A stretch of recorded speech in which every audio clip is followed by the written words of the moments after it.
Ini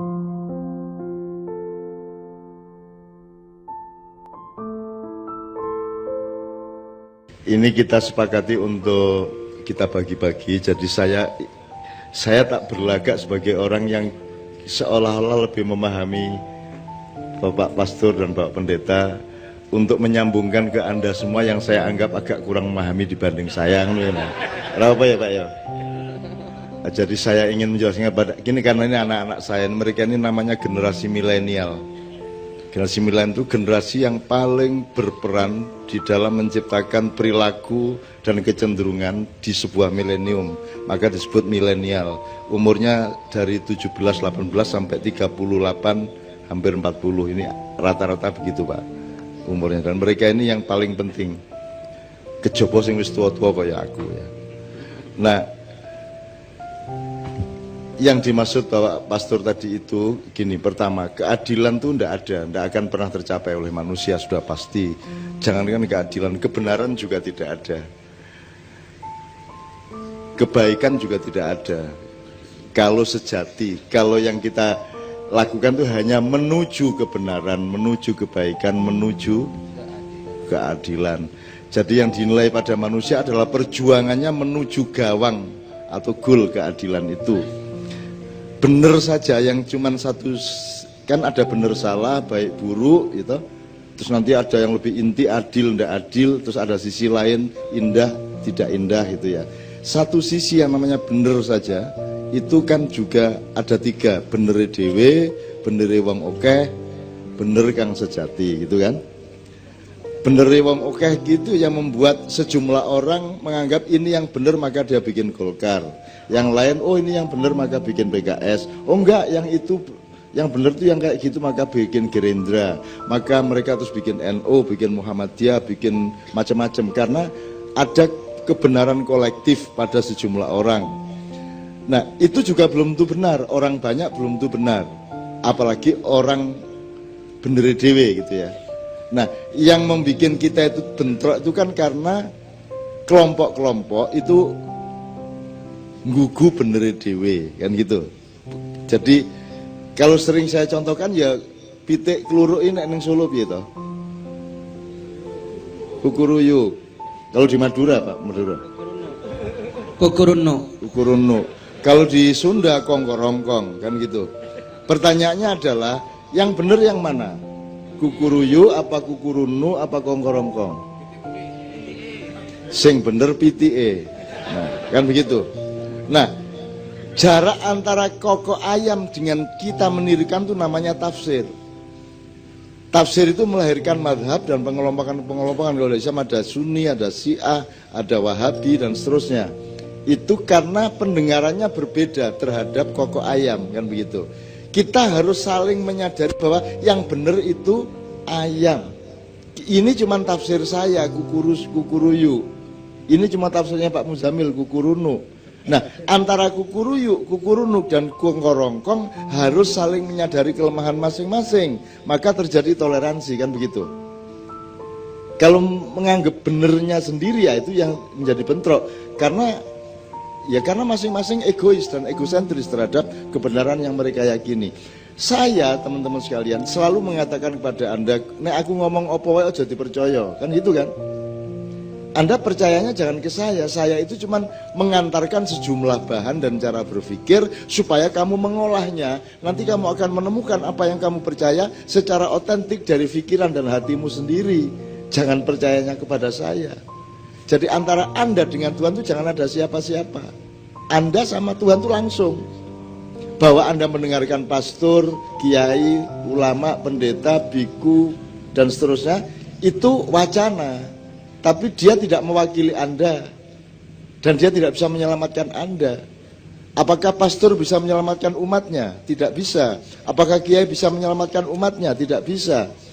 Apakah ketua majelis ulama bisa menyelamatkan umat? Tidak bisa. Apakah ketua NU menyelamatkan Nahdliyin? Tidak bisa. Hanya Anda sendiri yang bisa menyelamatkan dirimu di depan Tuhan. Maka kalau Anda beribadah kepada Tuhan, jangan ada siapa-siapa. Dan saya tidak mau ada di antara Anda dengan Tuhan. Susahnya pimpinan-pimpinan agama yang seneng manggon kuno kuwi. Jadi menjadi gerhana dia di tengah-tengah antara Tuhan dengan umatnya gitu loh. Karena di sini nih akses eksistensi kepemimpinan ada di situ, terus dia duwe apa jabatan, terus dia nanti punya akses ekonomi kan begitu. Nah saya tidak mau ada di situ dan saya tidak mau Anda percaya. Saya kesini supaya Anda percaya sama Allah, tidak percaya sama saya. Gitu loh. Nah aku dipercaya kok aku disindir sama Allah. Gitu loh. Siapa panutanmu? Cak Nun gitu ya. Pane. Terus Nabi Muhammad ketemu aku panutan nih ya ngono gitu. Amodar ta aku. Aku nak disindir-sindir kaya ngono kuwi lah. Aku ya mulane aku aja dadi panutan. Kowe ora iso ngenut aku wong aku dudu kowe dudu aku. Sing iso kok ambil dari aku adalah sebagian yang relevan terhadap kamu, sebagian dari kecenderungan saya yang pas untuk kamu. Dan kalau kamu teruskan, kamu sebenarnya bukan niru saya, kamu meniru orang yang pihak yang sebelum saya, entah itu Nabi, entah itu Tuhan sendiri, bukan sayanya. Saya cuman akselerator dari nilai dan kecenderungan itu, betul enggak? Betul enggak, teman sekalian? Itu yang pertama. Kemudian untuk menjelaskan yang Bapak Pastor kemukakan tadi, kemurahan hati itu kalau di dalam Islam Halim namanya ya. Al-Halim, Allah yang maha murah hati. Sebenarnya murah hati, toleran, lomo itu kan mirip-mirip saja ya. Itu bulatan terus ada sisi-sisinya. Ada Bismillahirrahmanirrahim. Rahman itu cinta sosial, cinta yang meluas. Rahim itu cinta yang mendalam, yang vertikal. Karena garisnya ke gravitasi bumi sama ke langit yang satu garis. Jadi Rahim itu garis ke dalam dan ke atas. Kalau Rahman itu garis ke kiri, ke kanan, ke depan, ke belakang. Itu Rahman. Kan gitu. Atau kalau pragmatis, aplikatif, yang dimaksud Pak Pastor tadi itu ihsan. Ihsan itu kebaikan yang lahir dari dirimu. Tidak karena disuruh, tidak karena diwajibkan. Gitu loh, itu namanya ihsan. Jadi kalau ingin anakmu seperti itu, jenenge ihsan, utawa nek kepingin entuk ihsan, goleke kanca sing jenenge ihsan. Gitu. Biar carane ben entuk terus wong bocah iki seneng lomo gitu, ngekeian gitu kan. Nah, itu namanya kemurahan hati. Masalahnya, teman-teman sekalian, kemurahan hati itu tidak bisa jadi aturan. Tidak bisa menjadi sistem, tidak bisa menjadi hukum positif. Sementara kita ini bernegara, kalau bernegara itu harus ada kompromi untuk menyepakati pasal-pasal yang disebut hukum positif. Kan begitu? Ada perdes sampai permen, sampai kepres, sampai konstitusi dan undang-undang, KUHP dan seterusnya. Itu semua hukum positif. Itu semua bukan untuk adil, tapi alat untuk menuju keadilan. Karena keadilan yang sebenarnya tidak pernah bisa Anda capai. Tapi kita berjuang. Jadi ukuran manusia adalah berjuang apa tidak menuju ke sana, kan gitu. Jadi bukan adilnya tercapai, tidak mungkin tercapai, benar aja belum tentu tercapai kok. Apa yang saya yakini benar malam hari ini, mungkin nanti pulang ke Jogja saya ragu sendiri sama kebenaran saya, karena saya menemukan kebenaran yang lebih tinggi dari yang tadi saya omongkan. Betul enggak? Makanya Allahu Akbar, kalau Anda riayahan itu, Allahu Akbar artinya bukan Allah maha besar, tapi Allah yang maha lebih besar. Lebih besar itu kan berarti gak leren. Lebih besar lagi, lebih besar lagi, lebih terus, tidak berhenti-berhenti. Dia dinamis, jadi dia tidak statis. Bukan Allah yang maha besar, seolah-olah dia material yang ukur kebesarannya bisa diukur, enggak. Allah itu maha lebih besar. Kok maha lebihnya itu apakah Allah memuai gitu? Biar sepiro, njur sepiro, ngono. Bar sak gunung Kelut, njur sak gunung Semeru, ngono. Ora. Di dalam kesadaranmu Tuhan itu makin lama makin agung, kan begitu?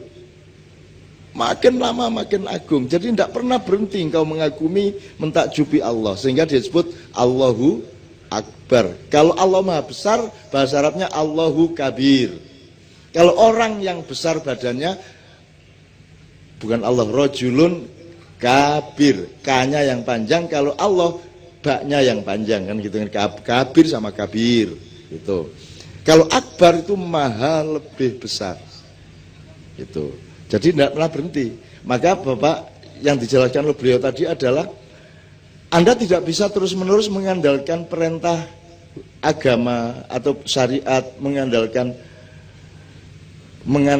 hukum negara, mengandalkan kewajiban-kewajiban sosial, Anda harus melahirkan toleransi dan perdamaian dan kesejukan dunia ini melalui hatimu sendiri yang penuh kemurahan. Itu yang dimaksud beliau tadi. Artinya kalau cari wali kota, cari bupati, cari presiden itu salah satu kriterianya kayak wonge loman ora gitu loh.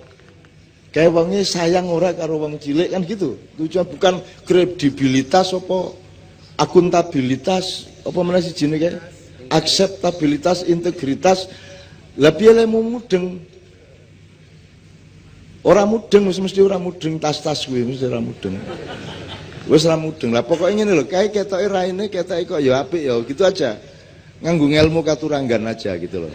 Gitu loh sebenarnya. Oke ya teman sekalian, paham ya yang bisa beliau adalah betapa pentingnya manusia mengolah dirinya untuk punya output murah hati di tengah sistem yang tidak bisa dijamin, di tengah hukum yang sangat relatif, di tengah ya jika salah apa tidak akan kebingungan, ya, di tengah begitu banyak kasus-kasus nasional yang tidak jelas posisi hukumnya, gitu ya.